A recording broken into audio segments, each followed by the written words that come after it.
ಕೃಷ್ಣ. ನಮಸ್ಕಾರ. ಭಜ ಗೋವಿಂದಂ ಕಲಿಯೋಣ. ಭಜ ಗೋವಿಂದಂ ಭಜ ಗೋವಿಂದಂ ಗೋವಿಂದಂ ಭಜ ಮೂಢಮತೆ. ಭಜ ಗೋವಿಂದಂ ಭಜ ಗೋವಿಂದಂ ಗೋವಿಂದಂ ಭಜ ಮೂಢಮತೆ. ಸಂಪ್ರಾಪ್ತೆ ಸನ್ನಿಹಿತೆ ಕಾಲೇ ಸಂಪ್ರಾಪ್ತೆ ಸನ್ನಿಹಿತೆ ಕಾಲೇ ನಹಿ ನಹಿ ರಕ್ಷತಿ ಡುಕೃಂಕರಣೇ. ನಹಿ ನಹಿ ರಕ್ಷತಿ ಡುಕೃಂಕರಣೇ. ಭಜ ಗೋವಿಂದಂ ಭಜ ಗೋವಿಂದಂ ಗೋವಿಂದಂ ಭಜ ಮೂಢಮತೆ. ಮೂಢಜಹೀ ಧನಾಗಮ ತೃಷ್ಣಾ ಕುರು ಸದ್ಬುದ್ಧಿಂ ಮನಸಿ ವಿತೃಷ್ಣಾ. ಯಲ್ಲಭಸೆ ನಿಜ ಕರ್ಮೋಪಾತಂ ವಿತ್ತಂ ತೇನ ವಿನೋದಯ ಚಿತ್ತಂ. ಭಜ ಗೋವಿಂದಂ ಭಜ ಗೋವಿಂದಂ ಗೋವಿಂದಂ ಭಜ ಮೂಢಮತೆ. ನಾರೀಸ್ತನಭರನಾಭಿದೇಶಂ ದೃಷ್ಟ್ವಾ ಮಾಗ ಮೋಹಾವೇಶಂ. ಏತನ್ಮಾಂಸವಸಾದಿವಿಕಾರಂ मनसि विचिन्तय वारं वारं. भज गोविन्दं भज गोविन्दं गोविन्दं भज मूढमते. नलिनीदलगतजलमतितरलं तद्वज्जीवितमतिशयचपलं. विद्धि व्याध्यभिमानग्रस्तं लोकं शोकहतं च समस्तं. भज गोविन्दं भज गोविन्दं गोविन्दं भज मूढमते. यावद्वित्तोपार्जनसक्तः तावन्निजपरिवारो रक्तः. पश्चाज्जीवति जर्जरदेहे वार्तां कोऽपि न पृच्छति गेहे. भज गोविन्दं भज गोविन्दं गोविन्दं भज मूढमते. यावत् पवनो निवसति देहे तावत् पृच्छति कुशलं गेहे. गतवति वायौ देहापाये भार्या बिभ्रति तस्मिन् काये. बालस्तावत् क्रीडासक्तः तरुणस्तावत् तरुणीसक्तः. वृद्धस्तावत् चिन्तासक्तः परमे ब्रह्मणि कोऽपि न सक्तः. काते कान्तः कस्ते पुत्रः संसारोऽयमतीव विचित्रः. तस्य त्वं कः कुत आयातः तत्त्वं चिन्तय तदिह भ्रातः.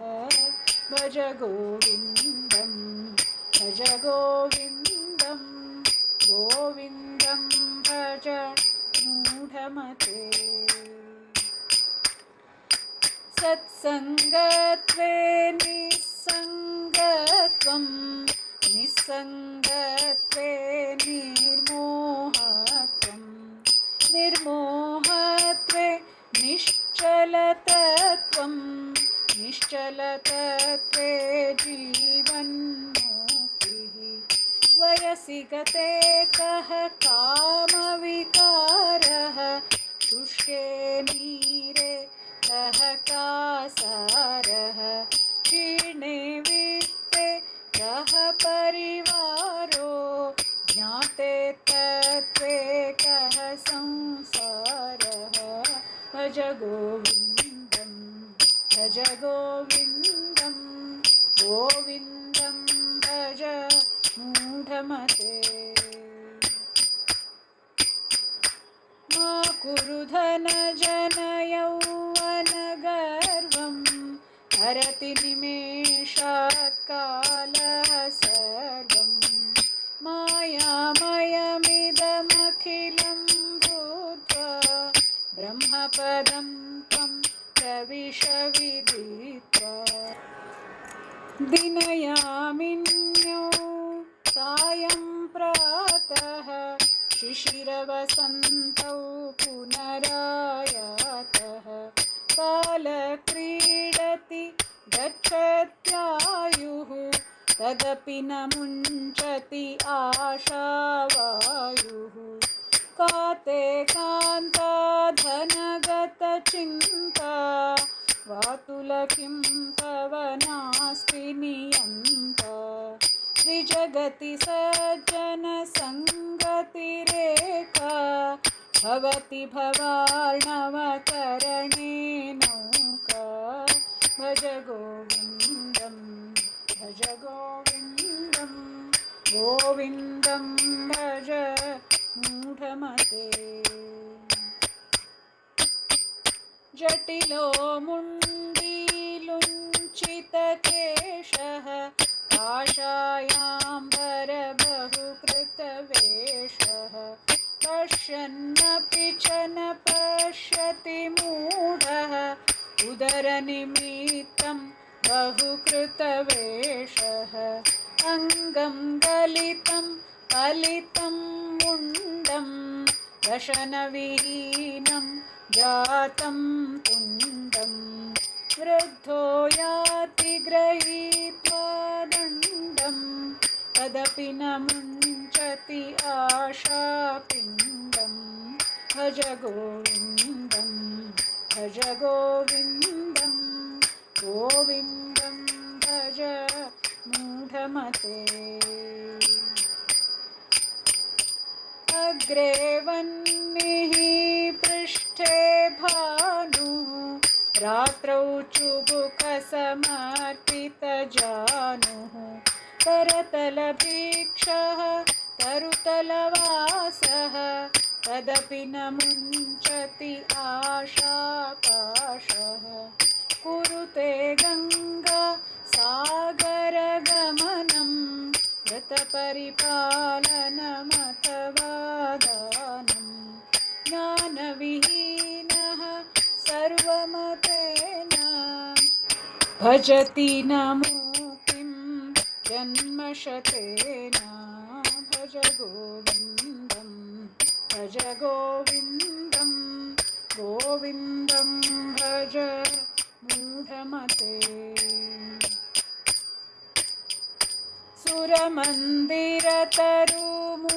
सुरमन्दिरतरुमूलनिवासः शय्याभूतलमजिनं वासः सर्वपरिग्रह भोगत्यागः तस्य सुखं न करोति विरागः योगरतो वा भोगरतो वा सङ्गरतो वा सङ्गविहीनः यस्य ब्रह्मणि रमते चित्तं नन्दति नन्दति नन्दत्येव भगवद्गीता किञ्चिदधीता गङ्गाजललवकणिका पीता सकृदपि येन मुरारिसमर्चा क्रियते तस्य यमेन न चर्चा भज गोविन्दं भज गोविन्दं गोविन्दं भज मूढमते। पुनरपि जननं पुनरपि मरणं पुनरपि जननी जठरे शयनम्। इह संसारे बहुदुस्तारे कृपया पारे पाहि मुरारे। रथ्याचर्पटविरचितकण्ठः पुण्यापुण्यविवर्जितकण्ठः। योगी योगनियोजितचित्तो रमते बालोन्मत्तवदेव। भज गोविन्दं भज गोविन्दं गोविन्दं भज मूढमते। कस्त्वं कोऽहं कुत आयातः कामे जननी को मे तातः। इति परिभावय सर्वमसारं विश्वं त्यक्त्वा स्वप्नविचारम्। त्वयि मयि चान्यत्रैको विष्णुः व्यर्थं कुप्यसि मय्यसहिष्णुः। भवसमचित्तः सर्वत्र त्वं वाञ्छस्य चिराद्यदि विष्णुत्वं। शत्रौ मित्रे पुत्रे बन्धौ मा कुरु यत्नं विग्रहसन्धौ। सर्वस्मिन्नपि पश्यात्मानं सर्वत्रोत्सृज भेदाज्ञानं। भज गोविन्दं भज गोविन्दं गोविन्दं भज मूढमते। कामं क्रोधं लोभं मोहं त्यक्त्वात्मानं पश्यति सोऽहम्। आत्मज्ञानविहीना मूढाः ते पच्यन्ते नरकनिगूढाः। गेयं गीता नाम सहस्रं ध्येयं श्रीपतिरूपमजस्रम्। नेयं सज्जनसङ्गे चित्तं देयं दीनजनाय च वित्तं। भज गोविन्दं भज गोविन्दं गोविन्दं भज मूढमते। सुखतः क्रियते रामभोगः पश्चाद्धन्तशरीरे रोगः। यद्यपि लोके मरणं शरणं तदपि न मुञ्चति पापाचरणम्। अर्थमनर्थं भावय नित्यं नास्ति ततः सुखलेशसत्यम्। पुत्रादपि धनभाजा भीतिः सर्वत्रैषा विहिता रीतिः।